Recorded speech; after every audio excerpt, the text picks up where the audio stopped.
They used to look right through me when I walked into Lincoln Ridge High, not because I was invisible, but because I wasn't worth noticing. I was that kid people talked around, stepped past, laughed about when they thought I couldn't hear. And yeah, I heard everything. Funny thing is, the day everything changed didn't start loud or dramatic. It started like any other morning: stale coffee breath, squeaky lockers, that weird smell of floor cleaner, and teenage fear hanging in the air. Nobody knew it yet, but that was the day the story flipped. Back then, my name was Aaron Blake. Scholarship kid, worn backpack shoes I'd glued back together more than once. My mom worked nights at a nursing home. My dad had been gone since I was 10, and Lincoln Ridge had a way of reminding you exactly where you ranked. At the top was Grant Holloway and his circle. Money, influence, confidence handed down like inheritance.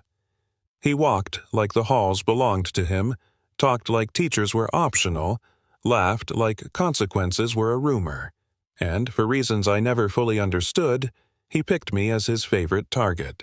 It started small: shoulder checks, jokes about my clothes, my lunch, my charity case schedule.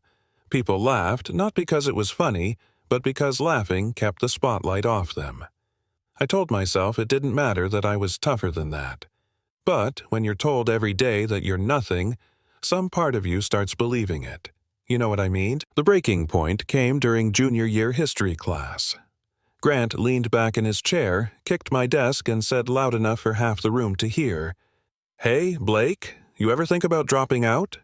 Save everyone the embarrassment." Laughter rippled. Even the teacher pretended not to hear. Something inside me snapped, not in a movie way, no shouting, no fists, just a quiet, burning decision. I wasn't going to disappear anymore. That was Act 1, whether I knew it or not. I didn't suddenly become brave. I didn't stand up and deliver a speech. What I did was smaller and harder. I started paying attention. I noticed how Grant treated everyone, how he cheated on tests, how his dad's name made problems vanish, how teachers bent rules just enough to keep things comfortable. And I noticed something else too. People were scared of him, just like I was. That fear held the whole place together, so I stopped reacting.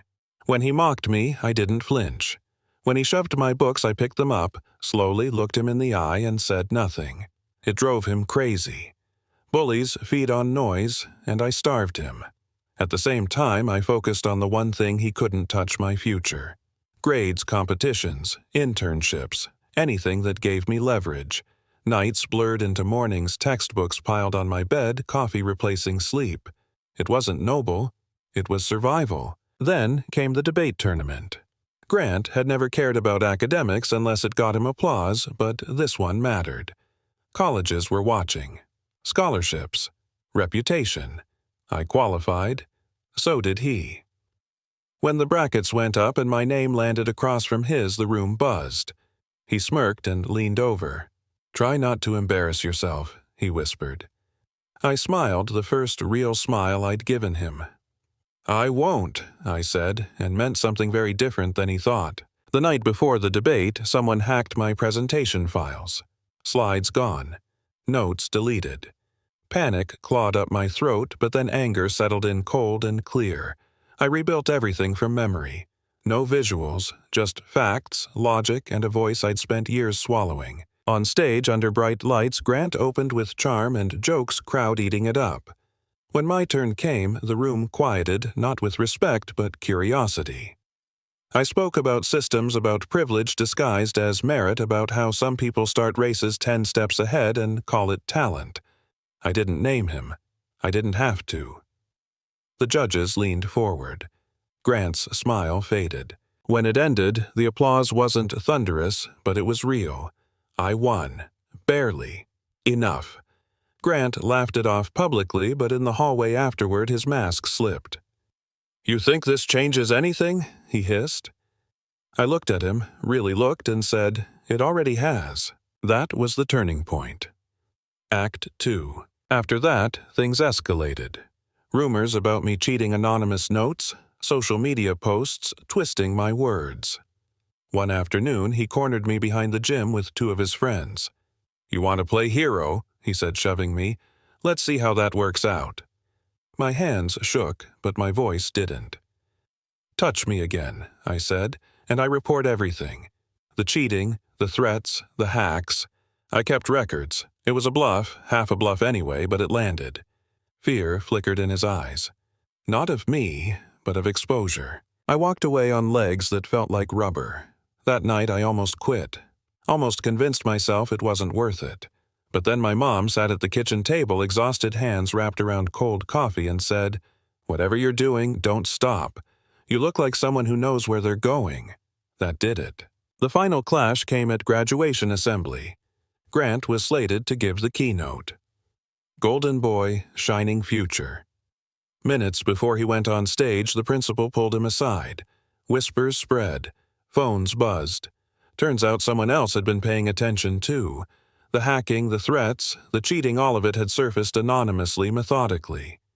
He didn't give the speech. He didn't even walk. His name was called, hollow applause followed, and he stared at the floor like the weight of the room had finally caught up to him. When my name was called for an academic award, I felt 1,000 eyes on me. Not laughing this time, just watching. I walked across that stage slowly, not because I wanted drama, but because for once I wasn't rushing out of fear. Grant didn't look up. That was the win.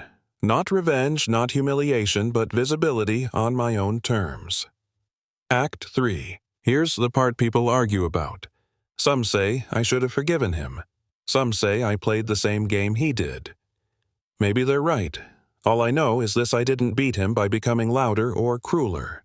I beat him by refusing to stay small, by learning the rules well enough to survive them, then bending them just enough to be seen. I didn't walk out of Lincoln Ridge a hero.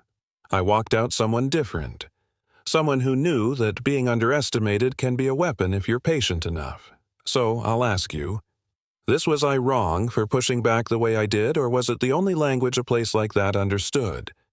Drop your thoughts in the comments, because stories like this don't end when the credits roll. They keep going every time someone decides not to disappear.